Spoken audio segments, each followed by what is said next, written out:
Steven Seagal, hollywoodská hviezda akčných filmov, poprvýkrát koncertuje v Európe, a to rovno v Prešove. Drsný a nekompromisný muž zákona ukázal svoju druhú tvár. Markíza bola exkluzívne pri tom.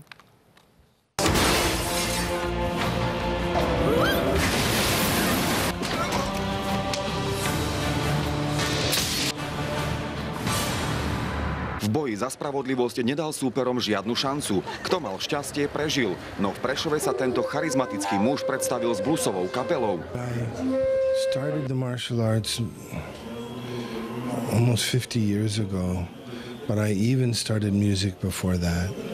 So I've been playing music all my life. Je krátko pred 11. a tisícky ľudí už netrpezlivo čakajú na svetovú hviezdu. Ešte posledné prípravy a o niekoľko minút odštartuje svoj prvý koncert v Európe.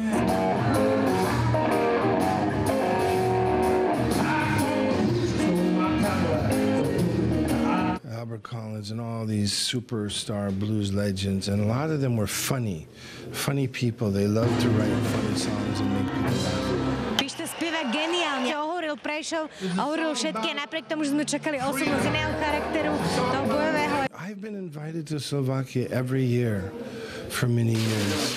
It just so happens this year I finally got to come, so I'm really happy. Na východ Slovenska neprišiel len pre hudbu. Filmovou hviezdou sa stal najmä vďaka bojovým scénám vo filmoch. A to predvedie aj vybraným žiakom. It's really hard to meet people who love Aikido and the martial arts. O niekoľko minút začne tréning s filmovou hviezdou, no pre všetkých týchto ľudí, hlavne s majstrom bojového umenia Aikido, no ten už bude za zatvorenými dverami. Pre mňa predstavuje pán Seagal naozaj stelesnenie skutočného učiteľa Aikida.